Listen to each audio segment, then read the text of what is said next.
Hello friends, welcome to my channel. In today's session, I am going to explain you chapter number 8 Wind, Storms and Cyclones of Science Standard 7. First of all, we will understand what are the causes of wind, why wind blow, then what are the reasons of the storms and cyclones, and what are the adverse effects of the cyclone on the life of human because it affects adversely. So let's start. First is we are going to discuss air exits pressure. I will explain you it with one activity. So let's have a look at an activity. Take a tin can with a lid, fill it approximately half with water and heat the can on a flame till the water boils. Here you can see एक tin का एक can है, उसको candle से हमें heat provide करनी है. सो eight 100 degree Celsius water जो है वो बॉईल होना स्टार्ट हो जाएगा एंड ये वेपर के अंदर कन्वर्ट होता है. इट मीन्स जो भी वेपर है वो एक्सपांड होगी इस टीन कैन के अंदर. बाहर से कुछ एटमॉस्फेरिक प्रेशर है, अंदर जो भी स्टीम है उसका भी कुछ प्रेशर होगा. ये दोनों प्रेशर जो है वो टीन कैन जो है उसकी एजिस के ऊपर आता है. Then what you need to do, blow out the candle, immediately put the lid tightly on the can. अब आपको कैंडल को ब्लो आउट करनी है एंड आपको इमीडिएटली इसके ऊपर जो लीड है, ढक्कन जो है वो टाइटली बंद करना है. सो व्हाट विल हैपन कि जो भी स्टीम है वो बाहर नहीं जा सकती. Now put the can carefully in a shallow metallic vessel or a wash bin and pour fresh water over the can. अब आपको केयरफुली ये जो भी कैन है उसको लेके वॉश बेसिन के अंदर रखना है और उसके ऊपर फ्रेश या तो ठंडा पानी जो है वो डालना है.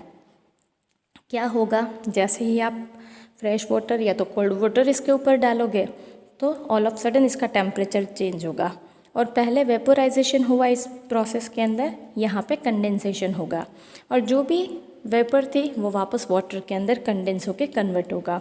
सो यहाँ इंटरनल साइड जो है वो प्रेशर जो है वो रिड्यूस होगा, इनफैक्ट कुछ वैक्यूम क्रिएट होगा और आउटर साइड जो प्रेशर है वो काफ़ी ज़्यादा होता है. दैट्स वाई ये जो टीन का कैन है उसका शेप पूरा चेंज हो जाएगा. Even if you are not having tin can then you can do one thing. आप प्लास्टिक की बोतल ले सकते हो और उसके अंदर एकदम वाटर को बॉईल करके अंदर डाल के डायरेक्टली उसको इमीडिएटली उसको लीड जो है वो टाइटली बंद कर दो and you can perform this activity. But while performing this activity you need to be very careful because आपको गर्म जो है वो टीन कैन या तो गर्म पानी की बोतल को हैंडल करना है. यहाँ पे हमें क्या पता चला कि इस सिचुएशन के अंदर एटमॉस्फेरिक प्रेशर एंड स्टीम का जो प्रेशर था ना वो इक्वल था. दैट्स वाई शेप में चेंज नहीं हुआ. But in this case air pressure is more as compare to this pressure. तो ये पूरा जो टीन का कैन है उसका शेप चेंज हो जाता है. प्रेशर में दोनों में डिफरेंस है. Next one is it is difficult to ride a bicycle against the direction of wind. अगर आपने कभी बाइसिकल राइड की होगी तो आपको भी एक्सपीरियंस हुआ होगा कि अगर विंड जिस डायरेक्शन के अंदर ब्लो होता है उससे अपोजिट डायरेक्शन के अंदर अगर आप बाइसिकल राइड करने जाते हो देन ये बहुत डिफ़िकल्ट होता है. You can C wind is in this direction, wind इस डायरेक्शन में है एंड ये जो गर्ल है वो उससे अपोजिट डायरेक्शन में जा रही है. यू कैन सी कि उसको बहुत सारा जो प्रेशर है वो प्रेशर से साइकिल जो है वो राइड करनी होगी. If you are in a boat it is easier to row it if there is wind coming from behind. अगर आप बोटिंग कर रहे हो एंड पीछे से आप जिस डायरेक्शन में जा रहे हो उसी डायरेक्शन के अगर अंदर ही विंड ब्लो होता है सेम डायरेक्शन में देन आपको बोट राइड करना काफ़ी इजी होगा बिकॉज पीछे से जो भी विंड ब्लो हो रहा है वो एयर जो भी है ना वो विंड है वो प्रेशर प्रोवाइड करता है. अगर आप जिस डायरेक्शन में मूव करते हो उसी डायरेक्शन में एयर ब्लो होती है देन दोनों का प्रेशर जो है वो एडिटिव होता है एंड ईजी होता है. We have to fill air into the bicycle tube to keep it tight. हम बाइसिकल की जो ट्यूब होती है या कोई भी व्हीकल के ट्यूब के अंदर एयर भरते हैं ताकि वो टाइट रहे, एंड एटमॉस्फेरिक प्रेशर और ट्यूब के इनसाइड का प्रेशर अगर मेंटेन होगा then only we can move. अगर ट्यूब जो है उसमें पंक्चर होता है then you may have experienced कि आप बाइसिकल राइड नहीं कर सकते हो easily. A bicycle tube overfilled with air may burst. अगर आपने बाइसिकल के अंदर बहुत ज़्यादा एयर भर दी तो क्या होगा, वो बर्स्ट हो जाएगी जो ट्यूब है वो, बिकॉज वो प्रेशर इंक्रीज होगा तो एयर जो है वो बाहर आने के लिए प्रेशर करेगी एंड वो फटती है। Now let's see what is relation between pressure and wind. We know that wind is nothing but whenever air blows we call it wind. Now let's perform one more activity to understand it. Crumple a small piece of paper into a bowl of size smaller than the mouth of an empty bottle and place the paper bowl just inside its mouth. आपको क्या करना है कि एक छोटा सा paper लेना है, उसको क्रम्पल करके छोटा सा एक बोल बनाना है, बट आप जो भी बोतल चूज़ करते हो उस बोतल के माउथ के कंपैरेटिवली बोल छोटा होना चाहिए। फिर वो बोल जो है वो बोतल के अंदर आपको रखना है। Then now try to blow on the ball to force it into the बोतल। अब आपको ना एयर ब्लो करनी है ताकि बोल जो है ना वो बोतल के अंदर जाए। This boy is doing the same thing. ये एयर ब्लो कर रहा है। यहाँ पे आप छोटा सा देख सकते हो पेपर बोल है जिसको एयर ब्लो करके अंदर लेके जाना है। The air pressure inside the बोतल is higher than near the mouth. अब आपने माउथ के पास क्या किया है, एयर को ब्लो की। जैसे ही एयर जो है उसको आप ब्लो करोगे तो यहाँ का प्रेशर कम होगा, कंपैरेटिवली अंदर का जो प्रेशर है बोतल का वो ज़्यादा है। सो उसकी वजह से क्या होगा, it is difficult to blow it inside. The air inside the बोतल पुशेस द बॉल आउट। आप उसको अंदर डालने की ट्राई कर रहे हो बट इंटरनल साइड बॉल जो प्रेशर है वो ज़्यादा है जिसकी वजह से बॉल जो है वो बाहर आ जाएगा। हियर वी कैन अंडरस्टैंड, यहाँ पे प्रेशर कम है, बॉल के अंदर प्रेशर जो है वो ज़्यादा है। So from this we can say that air moves from the higher pressure to the lower pressure. ये अंदर जाने के बदले बॉल जो है वो बाहर आएगा जैसे ही आप एयर को ब्लो करोगे, क्योंकि एयर की स्पीड जितनी ज़्यादा होगी उतना प्रेशर जो है वो रिड्यूस होता है। Let's discuss about one more activity. Take 2 balloons of approximately equal size. Put a little water into the balloons. आपको अप्रोक्सीमेटली इक्वल साइजेस के बलून लेने हैं, थोड़ा थोड़ा पानी दोनों में भरना है। Then blow up both the balloons and tie each one to a string. Hang the balloons 8 to 10 centimetre apart from each other. दोनों बलून्स को आपको ब्लो अप करना है, देन उसको स्ट्रिंग से बांधना है, फिर उसको हैंग करना है स्टिक के ऊपर 8 to 10 centimetre apart. Then blow in the space between the balloons. आपको बलून्स के बीच में जो स्पेस है उसके बीच आपको ब्लो करना है। Here you can C 2 balloon है, दोनों के अंदर पानी भरा है एंड दोनों को ऐसे हैंग किया है। Now this boy is trying to blowing. ये ना ब्लो कर रहा है। अब जैसे ही ये ब्लो करेगा तो क्या होगा, लेट्स सी। जैसे ही उसने ब्लो किया तो ये दोनों एक दूसरे के नियर बाय आए। वाई इट इज़ सो, तो यहाँ पे जैसे ही उसने ब्लो एयर जो है वो ब्लो की तो यहाँ पे प्रेशर कम हुआ और as compare to this area outer side के जो रीजन है वहाँ पे प्रेशर ज़्यादा होता है, इसीलिए यहाँ से उसको फोर्स लगेगा और दोनों टूवर्ड्स ईच अदर मूव करेंगे। The pressure outside the balloon would push them towards each other. Outer side का जो प्रेशर है वो ज़्यादा है, दैट्स वाई ये दोनों साइड का प्रेशर जो है वो उनको एक दूसरे के नियर बाई लेके आता है। इवन अगर आप स्पीड बढ़ाओगे मतलब ज़्यादा एयर ब्लो करोगे ज़्यादा प्रेशर से तो क्या होगा, ये एक दूसरे से और भी नियर बाय आएंगे। You can perform this activity at your home. One more activity is there to understand the concept. Hold a strip of paper between your thumb and forefinger and blow over it. आपको एक simply strip लेनी है paper की और thumb और four finger के बीच जैसे यहाँ पे दिखाया है वैसे ही आपको होल्ड करनी है. Then try to blow. जैसे ही आप ब्लो करोगे तो क्या होगा? The increased wind speed indeed accompanied by a reduced air pressure. जैसे ही आप ब्लो करोगे यहाँ पे प्रेशर कम होगा और नीचे का प्रेशर जो है वो ज़्यादा होगा. दैट्स वाई ये ऊपर के साइड टर्न होगी. देन वापस जैसे ही आप कंटिन्यू ब्लो करोगे तो ये नीचे आएगी. अगेन यहाँ पे प्रेशर पे डिफरेंस आते ही ये ऊपर आएगी. ये वेव्स जैसे मूव करते हैं सिमिलर वे स्ट्रिप जो है वो मूव करेगी. Now if you blow it in this direction, जिस डायरेक्शन में हम ब्लो करते हैं वहाँ पे प्रेशर लो होता है और नीचे के साइड जो है वो आप ऊपर से ब्लो करोगे तो नीचे की साइड का प्रेशर हाई होता है. इसीलिए ये स्ट्रिप जो है वो पहले ऊपर के साइड लिफ्ट होगी. The greater the difference in pressure the faster the air moves. जितना ज़्यादा डिफरेंस होगा प्रेशर के बीच उतनी ही एयर जल्दी मूव होती है. नाउ यू कैन अंडरस्टैंड कि कभी कभी विंड जो है वो हाई स्पीड से ब्लो होता है, sometimes it blows with some lower speed. ऐसा क्यों होता है? तो जब भी एटमॉस्फेरिक कंडीशन में प्रेशर में जब डिफरेंस आता है तब विंड जो ब्लो होता है उसकी स्पीड डिफरेंट होती है. Now next topic is air expands on heating. Air जो है उसको अगर आप हीट प्रोवाइड करते हो, उसको गर्म करते हो, then it expands. Let's understand it with one activity.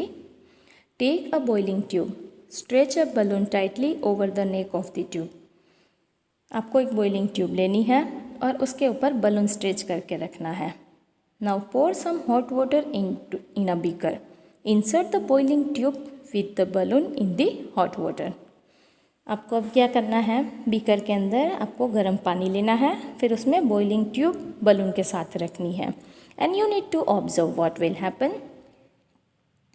आप जैसे ही बलून को रखोगे तो बलून जो है ना वो ब्लो होगा.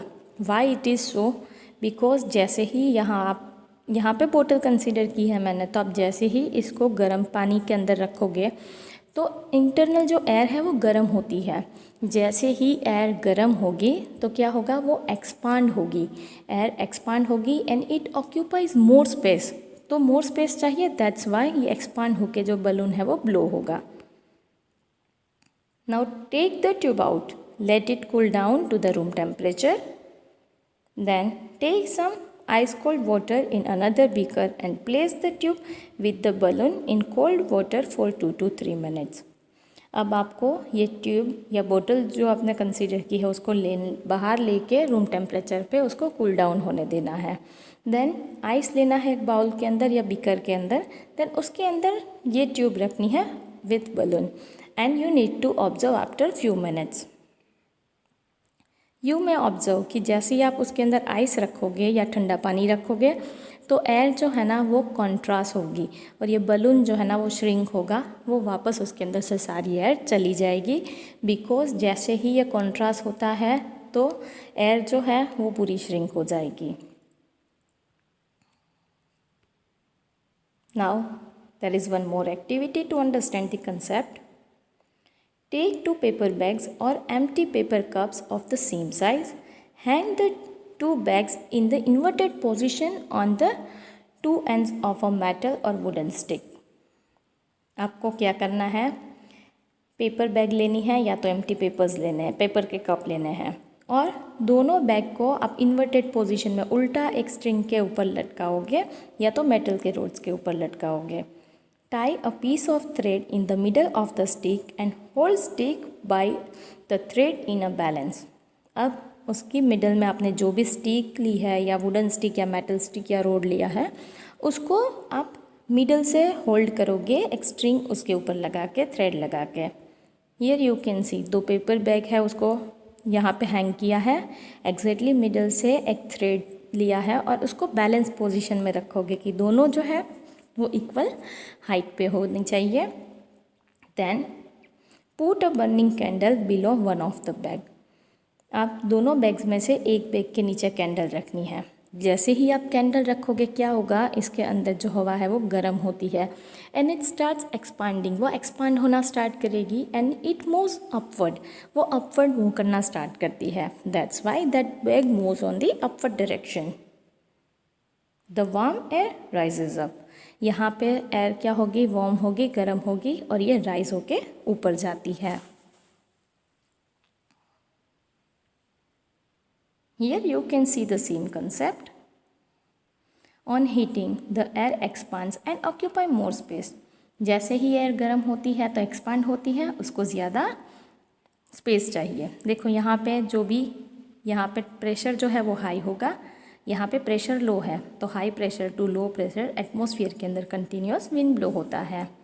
When the same thing occupies more space, it becomes lighter. Thing is same. Air की वो बैग जो थी वो पेपर बैग ही थी, वही चीज़ थी, बट जैसे उसके अंदर की हवा गर्म हुई तो उसको ज़्यादा स्पेस चाहिए। इवन तो क्या होगा, वो लाइट हो जाएगी, light weighted, because more expanded space में वो अब ऑक्यूपाई हो रहा है। The warm air is therefore lighter than the cold air. अब जो भी गर्म हवा होती है वो ठंडी हवा के कंपैरेटिवली लाइटर होती है and we know that lighter particles जो है वो इजीली अपवर्ड डायरेक्शन में मूव हो सकते हैं। हियर यू कैन सी, यहाँ पे जो भी हॉट एयर है ये ज़मीन के ऊपर जाने से गर्म होती है, so it rises up. Then जैसे वो ऊपर डिस्टेंस पे जाएगी then it starts cooling down, ये कूल डाउन होना स्टार्ट होगी।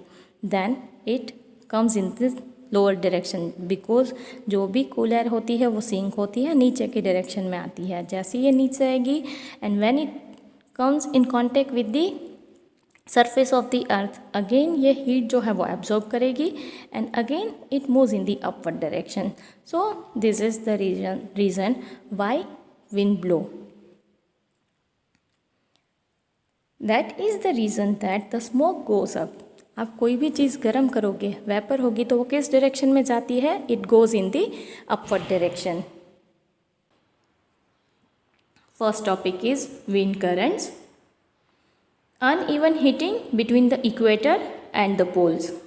We know that there is a vast difference between the temperature of the equator and poles, and because of this uneven heating, wind current blows.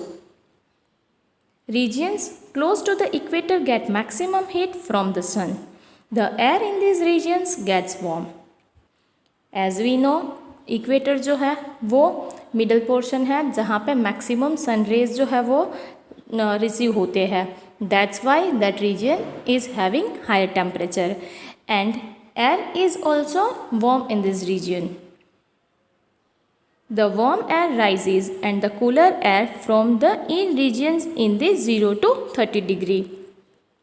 अब क्या होगा कि अगर 30 degree के ऊपर अर्थ के ऊपर हम जाते हैं, एट दैट प्लेस टेम्परेचर जो है वो कंपैरेटिवली कम होता है, because at that place sun rays reaches lesser as compare to the equator. तो क्या होगा, वहाँ पे टेम्परेचर कम होगा as compare to the 0 degree Celsius. That's why दोनों के बीच टेम्परेचर में भी डिफरेंस है और एयर जो है उसका टेम्परेचर भी डिफरेंट होगा। वहाँ पे जो एयर होगी 30 डिग्री पे वो कूलर होगी। सो what will happen, warm air जो है वो इक्वेटर से लेके ऊपर जाती है एंड कूलर एयर जो है वो नीचे की तरफ सिंक होती है। Here you can see 30 degree northern as well as 30 degree southern hemisphere से इक्वेटर के टूवर्ड्स जो है वो विंड ब्लो होगा। This wind blow from the north and south towards the equator. Northern as well as southern से ईयर equator के towards wind जो है वो ब्लो होता है because of the difference in the temperature. Here middle line is equator 30 degree 60 degree and polar region similar in the southern hemisphere. At the poles the air is colder than that at latitudes about 60 degree. अब अगर हम 60 degree अर्थ के ऊपर की बात करें तो वहाँ पे टेम्परेचर ज़्यादा होगा as compare to the poles. और we can say in reverse manner poles जो है वो कोल्डर होंगे as compare to the 60 degree latitudes on the earth. So air जो है वो पोल के रीजन के अंदर कूल होती है। The warm air at these latitudes rise up and the cold wind from the polar regions rushes in to take its place. So what will happen? Polar region जो है वहाँ से कोल्डर एयर जो है वो sink होके नीचे की ओर आती है एंड 60 डिग्री से एयर जो है वो वार्म अप एयर ऊपर की डायरेक्शन में जाती है। Wind circulation is set up from the pole to the warmer latitudes. So wind कैसे सर्कुलेट होगा? It circulates from the colder region to the heated region.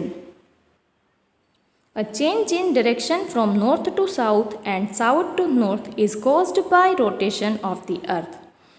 अब विंड जो है वो ब्लो होता है वो नॉर्थन से साउथन के टूवर्ड्स जाएगा या साउथन के नॉर्थन के टूवर्ड्स जाएगा, वो अर्थ के रोटेशन की वजह से चेंज होता है। Here you can see the circulation changes in this direction and sometimes it flow in this direction because अर्थ जैसे जैसे रोटेट होगी उसके साथ साथ विंड जो है उसकी डायरेक्शन भी चेंज होती है। Now next is wind currents again but uneven heating of land and water. अब लैंड एंड वाटर के अनइवन हीटिंग की वजह से कैसे विंड ब्लो होता है that we need to understand. In summer, near the equator, the land warms up faster and most of the time the temperature of the land is higher than that of water in the oceans. Summer season के अंदर क्या होगा कि land जो है ना वो जल्दी से हीट जो है वो एब्जॉर्ब करती है as compare to the water. तो लैंड जो है वो जल्दी से वार्म अप होगी और ओशन जो है वो कंपैरेटिवली स्लोली वार्म अप होता है। दैट्स वाई लैंड का टेम्परेचर जो है वो हाई होगा, लैंड के ऊपर जो भी एयर है वो वार्म होगी as compare to the ocean. So what will happen? Warm air जो है वो ऊपर की ओर जाएगी लैंड से एंड जो भी कूल एयर होती है ओशन से वो सिंक होके नीचे की ओर आती है। सो इस डायरेक्शन के अंदर जो विंड है वो ब्लो होता है। Here it is given with respect to the pressure. तो ऐसे अगर विंड ब्लो होता है देन व्हाट विल हैपन? ये कहाँ से विंड ब्लो हो रहा है? ओशन के ऊपर से। The air over the land gets heated and rises cause the winds to flow from the ocean towards the land are called the monsoon wind. अब क्या होगा कि जो भी एयर फ्लो हो रही है वो ओशन के ऊपर से जाती है, सो अपने साथ मॉइस्चर कंटेंट लेके जाएगी which helps in the formation of the clouds. ये क्लाउड फॉर्मेशन के अंदर हेल्प करेंगे। दैट्स वाई इस विंड को हम मॉनसून विंड्स बोलते हैं बिकॉज इस टाइप के विंड की वजह से रेनफॉल होता है। In winter, the wind flows from the land to the ocean because the land cools faster and most of the time the temperature of the ocean is higher than that of water in the oceans. अब क्या होगा कि winter season की अगर बात करें तो wind जो है वो लैंड से ओशन के टूवर्ड्स जाएगा। वाई? बिकॉज विंटर सीजन के अंदर टेम्परेचर जो है वो कम होता है एंड लैंड जो है वो जल्दी से कूल हो जाती है as compare to the oceanic water. तो क्या होगा कि जो भी विंड ब्लो होगा, अब देखो डायरेक्शन कम्प्लीटली रिवर्स है। फ्रॉम द ओशन की एयर जो है वो कंपैरेटिवली हीटेड है, सो वो अप जाएगी एंड लैंड की जो है वो डाउन डायरेक्शन के अंदर जाएगी। सो अब यहाँ पे जो भी विंड ब्लो होता है वो लैंड के ऊपर से होता है जिसके अंदर मॉइस्चर कंटेंट नहीं होगा। दैट्स वाई ये विंड ड्राई होता है, ये क्लाउड फॉर्मेशन में हेल्प नहीं करेगा, ये कंपैरेटिवली ड्राई एंड कूल होता है। Next is now we need to understand what is thunderstorms. Thunderstorms develop in hot, humid and tropical areas. सबसे पहले ये कहाँ पे डेवलप होते हैं? तो hot, humid and tropical areas के अंदर डेवलप होते हैं। Strong upward rising winds carry water droplets upwards where they freeze and fall down again. अब जो भी विंड ब्लो होता है, स्ट्रॉन्ग विंड, वो जैसे ही ऊपर जाएगा तो वो ट्रॉपिकल रीजन के अंदर अपने साथ वाटर ड्रॉपलेट्स कैरी करते हैं and as we go upward temperature cools down, so वहाँ पे वो फ्रीज होंगे एंड क्लाउड का फॉर्मेशन होगा। देन प्रेसिपिटेशन होता है जिसमें रेनफॉल के फॉर्म में ड्रॉपलेट्स जो है वो अगेन नीचे आते हैं। The swift movement of the falling water droplets along with the rising air create lightning and sound is called thunderstorms. अब जब भी ऐसे बारिश होती है और उसके साथ साथ लाइटनिंग एंड साउंड भी क्रिएट होता है, उसको हम थंडरस्टॉर्म बोलते हैं। Here you can see the effect of the thunderstorm. तेज़ हवा भी चल रही है, लाइटनिंग के साथ साउंड भी क्रिएट होता है and it's raining which is known as thunderstorm. The thunderstorms develop in hot, humid tropical areas like India very frequently. Hot और ह्यूमिड एरिया के अंदर क्या होगा, क्लाउड का फॉर्मेशन होगा और ह्यूमिडिटी की वजह से थंडरस्टॉर्म जो है वो फ्रीक्वेंटली होते हैं। इंडिया के अंदर भी थंडरस्टॉर्म्स जो है वो फ्रीक्वेंटली डेवलप होते हैं। Now precautions during thunderstorms. जब थंडरस्टॉर्म्स होते हैं तब हमें कौन से प्रिकॉशंस लेने चाहिए? What sort of the care we should take? This is the effect of thunderstorm. Do not take shelter under an isolated tree. Thunderstorms होते हैं ना, उसके साथ चार्जेस, इलेक्ट्रिकल चार्जेस होता है। दैट्स वाई हमें आइसोलेटेड ट्री के नीचे कभी भी शेल्टर नहीं लेना चाहिए, उसके नीचे खड़ा नहीं होना चाहिए। If you are in a forest take shelter under a small tree. अगर हम फॉरेस्ट में है ना तो स्मॉल ट्री के नीचे हमें शेल्टर लेना चाहिए ताकि लाइटनिंग जो है वो पास ना हो। Do not lie on the ground.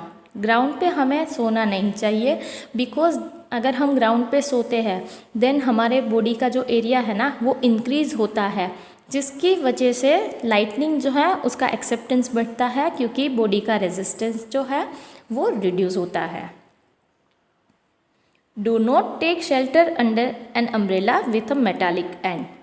अगर आपके हाथ में अम्ब्रेला है and if it is of the metallic end then what will happen, metals are good conductors of the electricity, so lightning जो है उससे हार्म होगा। सो हमें अम्ब्रेला को हाथ में ऐसे लेके खड़ा नहीं होना है। Open garages, storage shed, metal sheds are not safe places to take shelter. Even open garages, storage के जो भी शेड्स होते हैं या मेटालिक शेड्स होते हैं वो हमारे लिए सेफ़ नहीं होते हैं, because they all are good conductors. A car or a bus is a safe place to take shelter.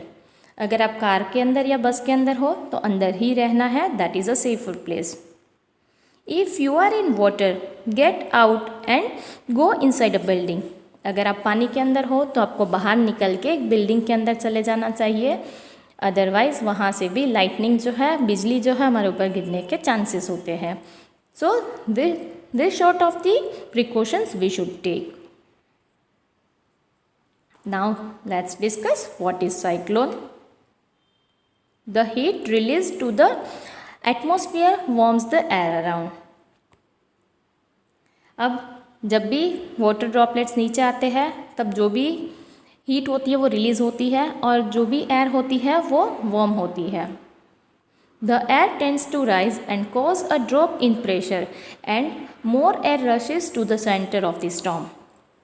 अब एयर जैसे ही राइज होगी तो क्या होगा, उस जगह का टेम्परेचर जो है वो डाउन होता है और ज़्यादा एयर जो है वो सेंटर के अंदर स्टॉर्म के साथ आती है।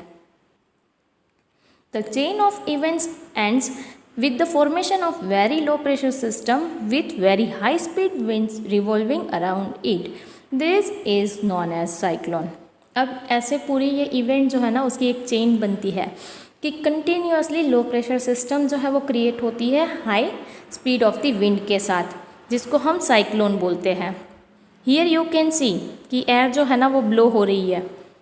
Here you can see the direction as well. ये डायरेक्शन के अंदर कंटिन्यूसली एयर जो है वो ब्लो हो रहा है और लो प्रेशर सिस्टम क्रिएट हो रही है, जिसको हम साइक्लोन बोलते हैं।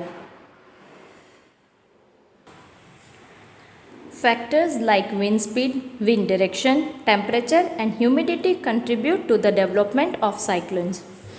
अब साइक्लोन्स जो है उसमें कौन कौन से फैक्टर्स जो है वो कंट्रीब्यूट करते हैं, तो विंड स्पीड जो है वो कंट्रीब्यूट करेगी। Then in which direction wind is blowing, वो भी इफेक्ट करेगा।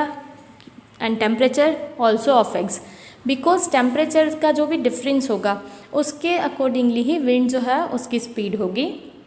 And humidity also affects.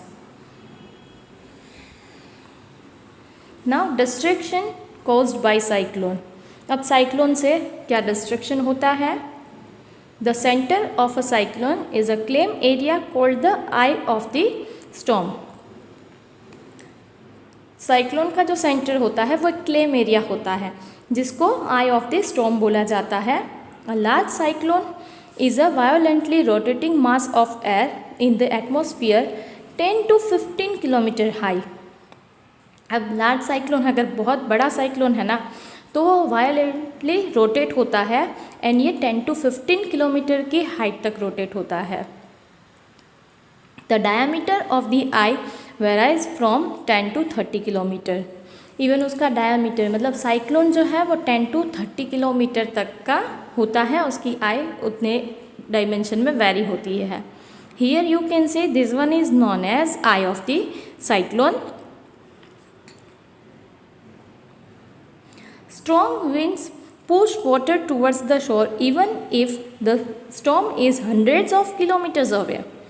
और इवन साइक्लोन अगर दूर भी है थोड़ा, तो भी जो भी शोर होता है, किनारा होता है ओशन का या बीच का, वहाँ पे जो विंड ब्लो होता है और इवन जो भी स्टॉर्म होता है वो बहुत जल्दी से वाटर को पुश करता है और बहुत बड़े बड़े ऐसे वाटर के जो राइजेज है वो काफ़ी हाइटेड होते हैं। These are the first indications of an approaching cyclone. और जब ये पानी बहुत हाइट से ऊपर आता है वही इंडिकेशन प्रोवाइड करता है कि साइक्लोन जो है वो नियर बाय है और ये साइक्लोन जो है वो जल्दी से इसी डायरेक्शन के अंदर मूव हो रहा है, बिकॉज साइक्लोन जो है वो कंटिन्यूसली मूव होता है। Now destruction caused by cyclone. The rising water may be as high as 3 to 12 metres. जब वाटर राइज होता है वो 3 से लेकर 12 मीटर तक की रेंज में वेरी होता है। Here you can see the rising water. It causes severe loss of life and property. इसकी वजह से लाइफ और प्रॉपर्टी दोनों के ऊपर काफ़ी असर होता है, क्योंकि ये जब भी पानी जो है वो ये शोर के टूवर्ड्स आएगा तो ये बहुत सारा नुकसान पहुंचाता है। It also reduces the fertility of the soil. अब ओशन के नियर बाई जो एरिया है उसकी फर्टिलिटी के ऊपर भी इफ़ेक्ट होता है। कंटिन्यूस हैवी रेनफॉल में further worsen the flood situation. अगर कंटिन्यूसली बारिश भी बहुत आती है देन फ्लड की सिचुएशन भी क्रिएट हो सकती है। High speed winds accompanying a cyclone can damage houses, telephones and other communication system, trees, etc., causing thunderstorms and tremendous loss of life and property. अब हाई स्पीड विंड जो है वो cyclone के साथ आता है, जिसकी वजह से बहुत सारे हाउसेस जो है वो डैमेज होते हैं, टेलीफोन के जो लाइंस होते हैं, कम्युनिकेशन सिस्टम है वो भी होती है, इवन ट्रीज़ जो है वो भी गिर जाते हैं, इतनी तेज़ हवा चलती है तो। और ट्रेमेंडस लॉस होता है life as well as property का। 18 अक्टूबर 1999 के अंदर साइक्लोन जो है वो इंडिया में उड़ीसा के अंदर आया था एंड उसके अंदर ऑलमोस्ट 45,000 हाउसेस जो थे वो स्मैश्ड हो गए थे और ऑलमोस्ट 7 लाख पीपल होमलेस हो गए थे। In the same year, it means 1999 में ही 29 अक्टूबर को वापस सेकेंड साइक्लोन आया था जिसकी speed almost 260 kilometre per hour की थी एंड उसमें भी काफ़ी सारे जो लोग हैं उसको नुकसान हुआ। So it is very destructive. Now, what is tornado? A tornado is a dark funnel-shaped cloud that reaches from the sky to the ground. Tornado जो है वो एक funnel shape का एक cloud है जो sky से ground के तक reach होता है। Here you can see this one is the tornado. A violent tornado can travel at speed of about 300 kilometre per our. Generally जो टोर्नेडो होते हैं ना वो उतने ज़्यादा वायलेंट नहीं होते हैं, वो वीक होते हैं, बट वायलेंट जो है वो up to 300 kilometre per hour की स्पीड से ट्रैवल करता है. The funnel of a tornado sucks dust, debris and everything near it at the base and throws them out near the top. अब tornado जो है ना वो डस्ट, डेब्रिस, जो भी पार्टिकल्स है उन सबको ऊपर से ये नीचे के टूवर्ड्स ये पूरा यहाँ पे खींच लेता है बेस पे, एंड जैसे ये रोटेट होता है तो अपर डायरेक्शन से ये पूरा सब कुछ थ्रो करता है. A tornado shelter is a room situated deep inside or underground having no windows. Otherwise it is better to shut windows and take shelter under a table where debris cannot reach. अगर tornado की situation create होती है, tornado आता है, then हमें कहाँ पे जाना चाहिए, what kind of the precautions we should take. तो हमें या तो इनसाइड या तो अंडरग्राउंड चले जाना चाहिए जहाँ पे विंडोज़ ही नहीं है. इन केस उस प्लेस पे विंडो है तो विंडो को बंद करनी चाहिए और टेबल के नीचे या ऐसे कहीं पे रहना चाहिए ताकि जो भी ये टोर्नेडो हो उतना नुकसान हमें ना पहुंचा सके. One has to blow down on knees protecting head and neck using arms. अब टोर्नेडो की सिचुएशन में हमें कैसे रहना है, तो इस तरीके से हमें रहना है कि पूरा बेंड हो जाना है और हेड को पूरे हैंड से इंटरलॉक करके नीचे रखना है. The whole coast line of India is vulnerable to cyclones, particularly the east coast. अब इंडिया जो है उसकी कोस्टल लाइन 3 डायरेक्शन जो है वो पूरे वाटर बॉडी से कवर्ड अप है, तो साइक्लोन जो है ना वो कई बार आता है, पर्टिकुलरली ईस्ट कोस्ट के अंदर. The west coast of India is less vulnerable to cyclonic storms both in terms of the intensity and frequency of the cyclones. अब वेस्ट कोस्ट की बात करें यानी कि गुजरात साइड की अगर बात करें तो साइक्लोनिक स्टॉर्म यहाँ पे उतने ज़्यादा नहीं आते हैं, उतने वल्नरेबल नहीं है. इवन इंटेंसिटी भी बहुत हाई नहीं होती है, एज वेल एज फ्रीक्वेंसी भी इतनी हाई नहीं है, मतलब उतने ज़्यादा टाइम साइक्लोन वेस्टर्न कोस्ट के अंदर अपीयर नहीं होता है. Now what are the effective safety measures? A cyclone forecast and warning services. Cyclone जो है वो कहाँ पे रीच हुआ, कहाँ कब कितने टाइम पे कहाँ पे आएगा, उसका फोरकास्टिंग जो है वो होता है. Rapid communication of warnings to the government agencies, the ports, fisherman, ship and to the general public. अब जैसे ही फोरकास्टिंग होगा तो गवर्नमेंट की जो भी एजेंसीज़ है वो पोर्ट्स को अलर्ट करती है, फिशरमैन को फ़िशिंग के लिए जाना अलाउ नहीं करती है, शिप्स जो है वो भी लेके सेलिंग के लिए नहीं जाना होता है, एज वेल एज जनरल जो भी पब्लिक है उसको भी अवेयरनेस प्रोवाइड की जाती है. Construction of cyclone shelters in the cyclone prone areas and administrative arrangements for moving people fast to the safer place. जब भी साइक्लोन आने के चांसेस होते हैं तब साइक्लोन प्रोन जो भी एरियाज़ होते हैं वहाँ से लोगों को हटाया जाता है और एडमिनिस्ट्रेटिव अरेंजमेंट की जाती है कि सेफर प्लेस पे लोगों को मूव किया जाता है. A cyclone is called hurricane in the American continent. अब अमेरिकन कंटिनेंट के अंदर साइक्लोन को ह्यूरिकेन बोला जाता है. In Philippines and Japan it is called typhoon. Philippines और जापान में साइक्लोन को टाइफून बोला जाता है. Action on the part of the people. पहले हमने ये डिस्कस किया कि जो भी गवर्नमेंट है वो क्या स्टेप्स लेती है. Now what sort of the care we should take. We should not ignore the warnings issued by the meteorological department through TV, radio और newspapers. अब हमें मेट्रोलॉजिकल जो डिपार्टमेंट से इंफॉर्मेशन आती है, जो भी वार्निंग दी जाती है उसको इग्नोर नहीं करना चाहिए, बिकॉज वो वेदर फोरकास्टिंग करके ही हमें कुछ इन्फॉर्मेशन देते हैं एंड वार्निंग प्रोवाइड करते हैं. And this kind of the warnings are given through the news channels that is TV, radio और newspaper. Make necessary arrangements to shift the essential household goods, domestic animals and vehicles etc. to safer place. अब हमें जो भी हमारा house hold है, जो भी घर का सामान है और इवन डोमेस्टिक एनिमल्स है या व्हीकल्स है, उनको सेफर प्लेस पे हमें शिफ्ट करना चाहिए। Avoid driving on roads through standing water. जो भी स्टैंडिंग वाटर है उसके नियर बाय हमें ड्राइविंग जो है वो रोड के ऊपर नहीं करना है अगर पानी भरा है तो। Keep ready the phone numbers of all the emergency services like police, fire brigade and medical centres. हमें इमरजेंसी सर्विसेज के जितने भी फ़ोन नंबर है वो हमारे पास रेडी रखने चाहिए, because in emergency we can contact them to save us. Even medical centres के भी नंबर होने चाहिए, बिकॉज अगर इस सिचुएशन में हम कहीं पे स्टक होते हैं एंड कुछ मेडिकल हेल्प चाहिए then we can get it.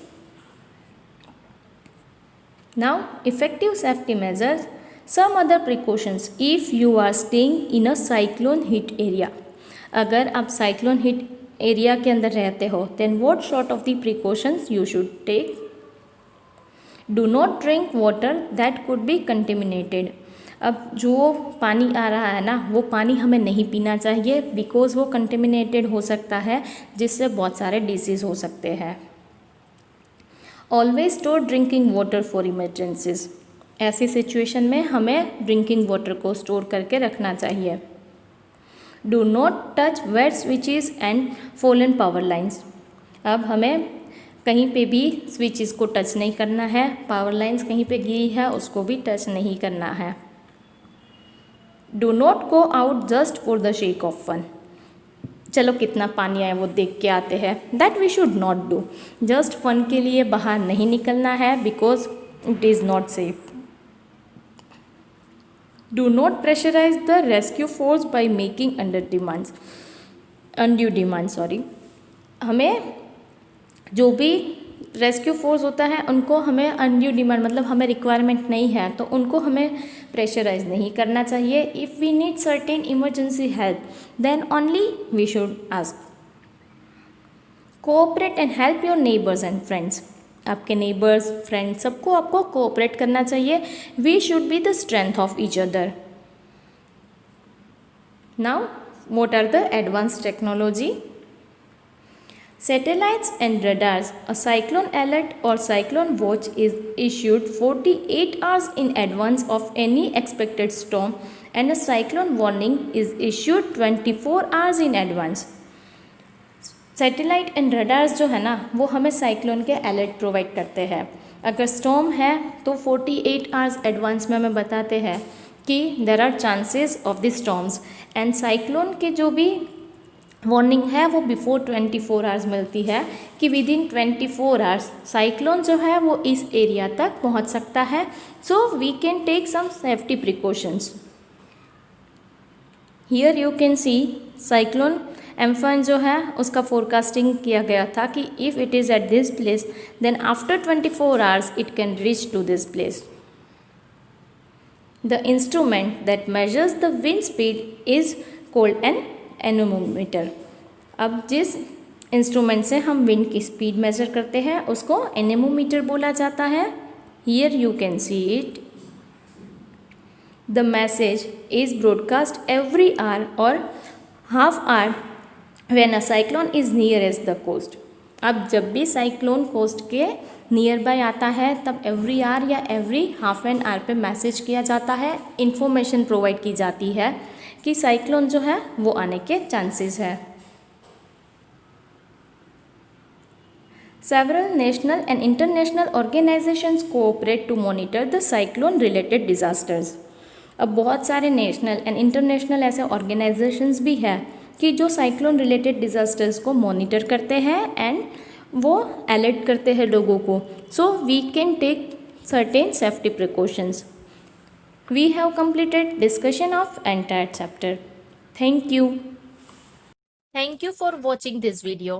If you have really liked this video, please like it and share it with your friends. If you have not subscribed my channel yet, please subscribe it by pressing the bell icon on the right hand side. Thank you.